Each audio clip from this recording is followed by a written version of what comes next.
Hello students, आज हम कक्षा 10वीं के विज्ञान और प्रौद्योगिकी भाग 2 में हम छठवां प्रकरण प्राणियों का वर्गीकरण उसका स्वाध्याय देख रहे थे। स्वाध्याय में पहला क्वेश्चन तो हमारा पिछले वीडियो में हो गया। दूसरे क्वेश्चन का भी हमने शुरू के ये जो 5 हैं इनके बारे में हम पिछले वीडियो में देख चुके हैं। अब आज हम आगे का 5 1 2 3 4 5 इनके बारे में इस वीडियो में देखेंगे। तीसरा और चौथा हमारा क्वेश्चन कट है, ये हमको नहीं करना है। कोरोना महामारी की वजह से इसको पोर्शन कम किया गया है। तो हम दूसरे का आगे का देखेंगे।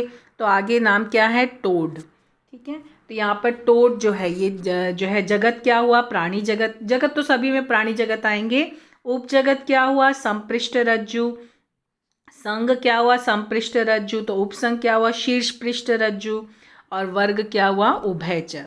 ठीक है, ये हम जो है देखो उभयचर प्राणी के इसमें उदाहरण में हमने देखा था, मेढक, टोड, ये सब उदाहरण देखे थे ना। उदाहरण से ही हमको ये सब पता, इसलिए हर एक संघ उपसंघ जो भी तुम्हें पढ़ाया गया उनके उदाहरण याद करो और विशेषताएं याद करो तो तुम यही सब आराम से लिख पाओगे। फिर यहाँ पर तुम्हें दिया गया है ये प्राणी उनके डिम्ब अवस्था में ही पानी में रहते हैं, जलीय श्वसन करते हैं, और प्रौढ़ अवस्था में वे भूमि पर रहते हैं, जलीय वायवीय श्वसन करते हैं। ये इसलिए ये लिखने की ज़रूरत नहीं। उभयचर प्राणी, इनमें उपांगों की 2 जोड़ियां होती हैं और उंगलियों में नाखून नहीं होते हैं। तो यहाँ पे जो इनके उपांग है, उपांग की 2 जोड़ियां होती हैं, उंगलियों में नाखून नहीं होते। इनकी त्वचा पर शल्क नहीं होता। त्वचा बहुधा अत्यंत मृदु होकर श्वसन के लिए सदैव नम रखी जाती है। इनमें बाह्य कर्ण का अभाव होता है, कर्णपटल होता है। गर्दन नहीं होती है, आंखें बाहर निकली हुई होकर उनके पलकें होती हैं।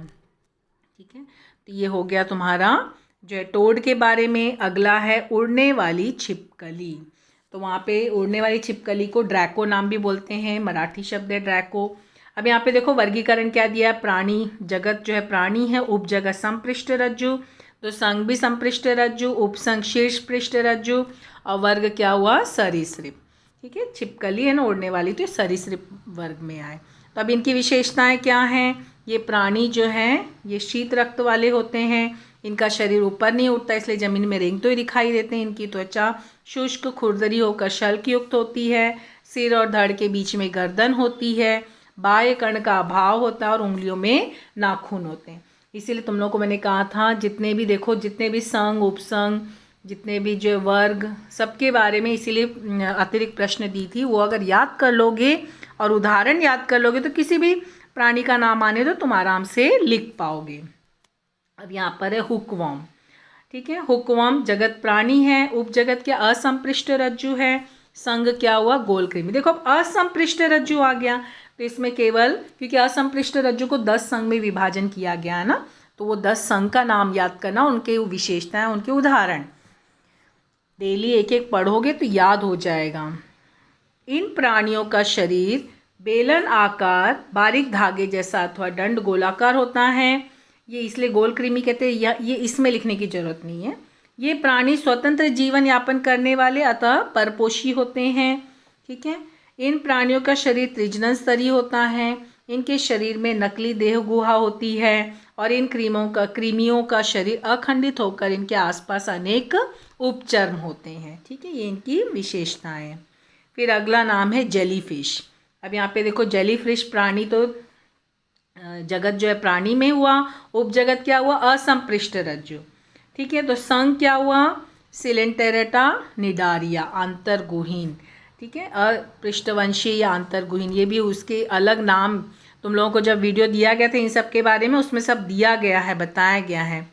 इन प्राणियों के शरीर का आकार डंडाकार, छतरी के आकार का जैसा होता है। यहीं तक लिखना। ठीक है, और फिर यहाँ पर जो है ये सभी जलचर प्राय समुद्रवासी होते हैं, कुछ मीठे पानी में पाए जाते हैं। इनका शरीर आर्य सममिति और द्विस्तरीय कोशिका वाला होता है। इनके मुख के आसपास दंश पेशियाँ स्पर्शिकाएँ होती हैं। तो स्पर्शिकाएँ क्या करती हैं? भक्ष पकड़ने के लिए इसका उपयोग करती हैं। और जो दंश पेशियाँ होती हैं वो भक्षों के शरीर में विष का अंतःक्षेपण करती हैं और ये अपना उपयोग स्वयं के संरक्षण के लिए करती हैं। अब देखो यहाँ पर तुम लोगों को पहले जो है शुरू वाले इसमें स्टार्टिंग का 1 2 3 4 5 में देखो कनखजूरा था। अब एक और नाम दिया है क्वेश्चन में, गोम। तो गोम का भी वही जो खंजूरा में लिखे थे सेम गोम का भी है, प्राणी असंपृष्ट रज्जु संधिपाद।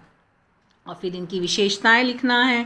तो यहाँ पर जो हम लोग लिखे हैं ना, कनखजूरा में छोटे छोटे टुकड़ों में होकर उपांगों का निर्माण करते हैं, यहीं तक लिखना। फिर प्राणियों के, पृथ्वी पर प्राणी जगत में इनकी संख्या सबसे अधिक है। ये प्राणी जो गहरे समुद्र या सबसे ऊंचे पर्वत शिखर ऐसे प्रकार में इनका अधिवास होता है। प्रजनन स्तरीय होते हैं, सत्य देह गुहा युक्त होता है, द्विपार्श्व सम्मिति वाला होकर खंडीभूत होता है। इनके शरीर के आसपास काइटिन युक्त बाह्य कंकाल होता है। ठीक है, तो इस तरह से यहाँ पर ये हम लोग जो है इनके बारे में पढ़े। और जो ये हमारा क्वेश्चन नंबर 2 कंप्लीट होता है। और क्वेश्चन नंबर 3 और 4 नहीं करना है। बाकी जो है बाकी के प्रश्न का वीडियो हम लोग अगले वीडियो में देखेंगे। Thank you.